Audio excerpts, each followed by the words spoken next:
Welcome to Arsenal Kids Podcast.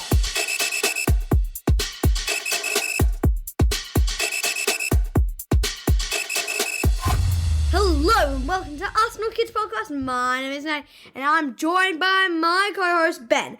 And it is great to have you join us for this episode. Yes, hello listeners and welcome to episode number 141, which is as normal in two parts as we focus on the two midweek Champions League games, one for the women's team and one for the men. Thanks, Ben. And which one will we be talking about in part one? Well, Madi, let's start with the most recent one, which was a relatively unexciting nil-all draw for the men's team away at Atalanta. Which will mean in part two, we look at the women's team. Yes, they're in the second round of qualifying for the Women's Champions League, and the first leg of that tie they were away to BK Hacken in Sweden, where they unfortunately lost 1-0. Yes, more on that later. But a quick reminder to you to help us to grow our Arsenal Kids community and not miss when we have new episodes. You can do that by telling other people about us, liking, reviewing and sharing our podcast with others, or by following us on social media.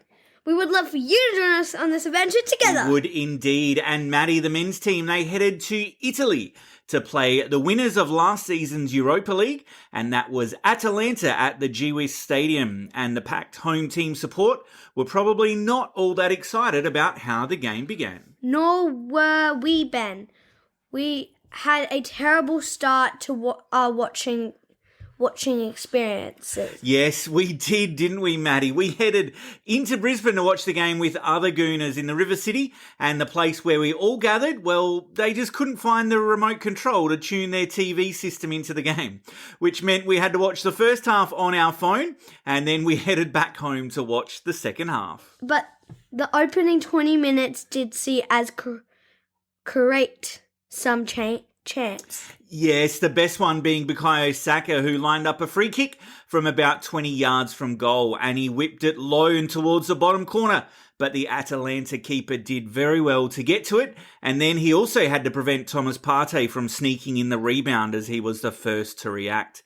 Martinelli also had a chance, but he fired the ball over the bar, and from that point onwards, the game, it really seemed to be a slow affair as both teams, while seeking to attack, seemed to be really hesitant to commit too many bodies forward, and I think it would be fair to say that both teams wanted to not lose the game as much as win it, or so it seemed. But the second half saw the game spring into action. Yes, within 2 minutes from the restart, Edison slipped past Thomas Partey into the box, and the referee saw enough contact with our Ghanaian midfielder to point to the penalty spot. And after a lengthy VAR check, which was mostly to see if the contact was inside or outside the box, he ended up confirming the on-field decision. With 4 goals in the first 4 games of the season, their striker stepped up to take the kick. But little did he know that during the time of that VAR check, our goalkeeper, David Raya, had been speaking with our goalkeeper coach, Iñaki Kanya, and he gave our shot stopper the words he needed to do what he needed to do next. And when Retegi moved towards the ball, David Raya, he seemed to dive early, but he picked the exact side the Atalanta striker was aiming for, and he saved the initial shot. The ball bounced back straight away, but straight back at the opposition, and having just missed the penalty, Retegi was given the chance to make amends, and he headed the ball back at the goal only for David Raya to have spun around, got back to his feet, jump and make the ground to claw the ball away, and then the defenders ushered it away for a corner. It was an amazing save, and Maddie, it had both of us screaming at the TV. I think it was even better than we saved that he made against Aston Villa. I agree. It was probably, I think, one of the best saves that I have ever seen. The speed at which he got back up to make the second reflex save in such a short time was super, super impressive. From there, you thought the momentum might have shifted into our favour and we could go on to take some points. But it just didn't seem to be clicking for the team from an attacking point of view. And despite a chance for Martinelli that looked like it probably would have been chalked off for being offside had it gone in, and a few shots over the bar from the opposition, that was about that for the game. It meant both teams start the new Champions League phase with a point apiece, and it leaves Arsenal in 16th place, with 7 games still to play. And next for the team, Ben? Well, Maddie, next up we return to Premier League action this weekend, where we get to face none other than Manchester City away from home. A big game early on in our campaign, and they've started off this season very well, and it's going to be our 3rd tricky away game in a row since we've returned from the international break. So hopefully the lads are not too tired from that midweek Champions League clash, and we can do something special this weekend. Okay, well, let's leave it there for part 1, and we'll be right back after this with part number 2.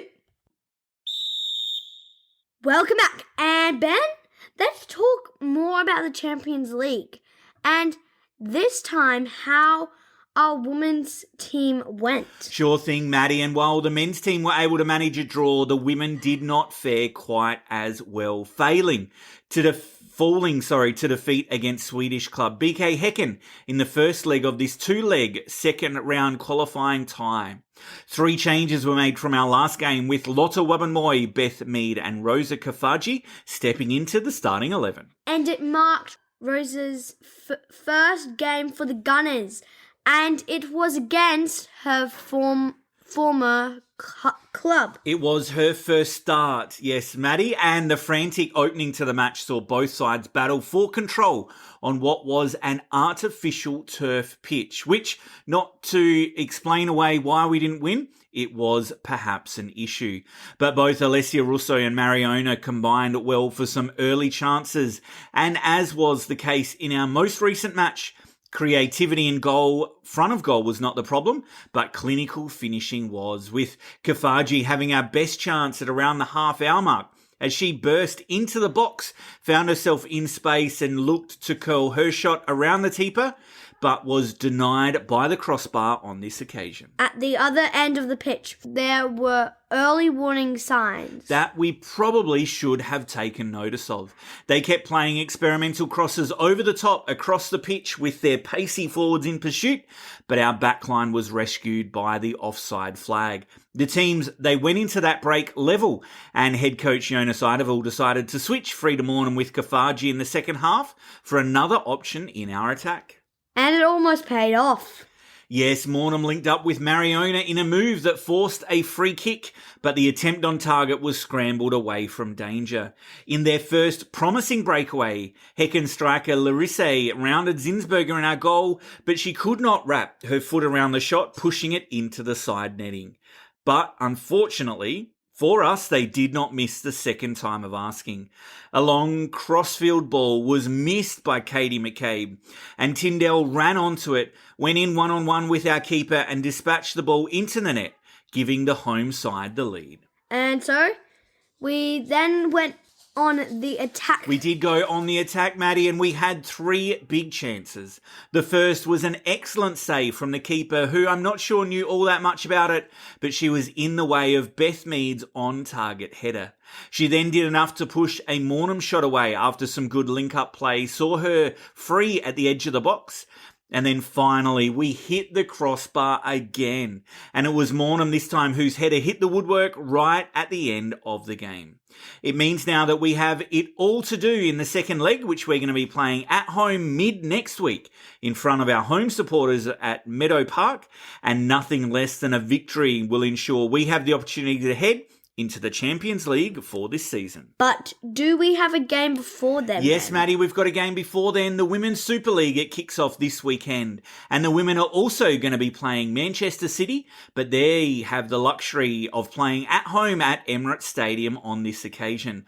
Hopefully they can kickstart their WSL season with a win. Okay, well, let's wrap it up for this episode. Thanks again for joining us at Arsenal Kids Podcast. Before we sign off, we want to express our gratitude for your continued support. If you haven't already, follow, like and subscribe so you don't miss us in the future. Remember, your love for the beautiful game is what fuels our passion. And we would love for you to spread the word about Arsenal Kids Podcast. Yes, please share our podcast with other Arsenal kids you know and help us to grow this amazing community together. We hope to join you back on the pitch again soon. Keep the spirit of the game alive, and until next time, Goodbye.